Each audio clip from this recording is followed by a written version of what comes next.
Hurricane Headquarters, sponsored by Entergy. Good evening, Southeast Texas. I'm Cladra Rhodes. Jordan has the night off. We begin with the National Oceanic and Atmospheric Administration's predictions for the upcoming hurricane season. I know we hate to hear it.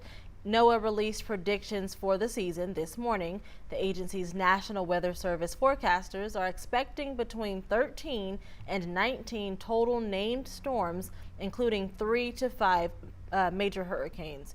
The forecast comes after the agency recently laid off hundreds of probationary employees after it was hit with budget cuts. During a briefing in Louisiana today, NOAA officials addressed the cuts.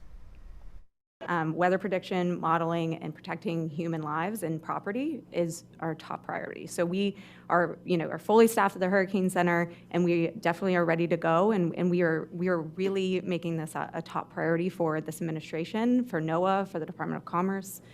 So we are very supportive of our national weather staff. NOAA also says technology is still getting better, and they're prepared to give better warnings this year.